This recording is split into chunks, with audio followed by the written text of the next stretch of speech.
kabahin sa pagsaulog sa umaabot ng 44th Sinulog Festival Sinulog sa Cebu, Philippines 2024, ang Sinulog Foundation Incorporated kauban ng Cultural Center of the Philippines mupahigayon og workshop alang sa mga sinulog choreographers nga mosalmot sa ipahigayon nga sinulog sunod tuig. Ang Sinulog Choreographers Workshop Traditions and Transformations, duha ka adlaw nga ipahigayon sa Cebu City Sports Center nga magsugod karong September 15 hangtod 16, 2023. Gipahayag ni Elmer Jojo Labella, ang Executive Director sa Sinulog Foundation, nga limitado lamang sa 40 ka mga choreographers, ilabi na kadtong mga moapil sa Sinulog 2024 ang mahimong mosalmot sa maong workshop. Matud niya, first come first serve basis kini. Atong tagaag kahigayunan ang mga who will they be representing. Kaya na may uban na karon nagrehistro, moabot nag-unom, ilang gusto pa atinon, dunay uban more than.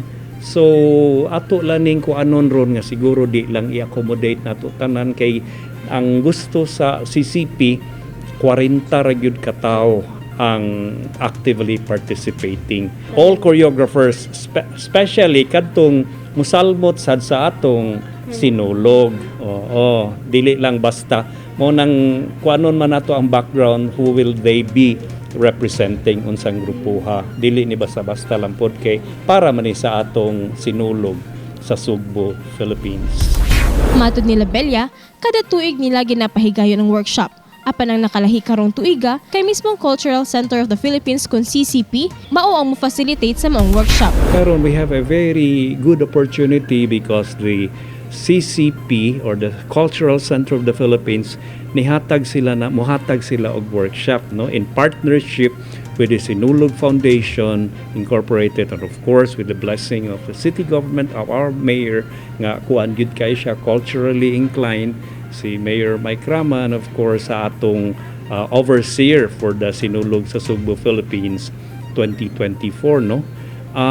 Kining workshop CCP ang mo-facilitate, ani sila ang resource person, dunay lecture, duna pag yung demonstration as to the mga effective style of choreography dili based on their mga know-how ba kining atong mga from the CCP dance company before. Among oportunidad talagsaon lang, busan nang hinaot ang SFI nga pahimuslan kini sa mga choreographers aron doon na sila makuha nga mga bagong ideya sa pagsayaw. Matud ni Labella, nga tumong sa maong workshop nga mo-explore o bukaton pa og daghang techniques ug improvisation kabahin sa choreography ilabi na sa arts and culture sa Sinulog, Philippines.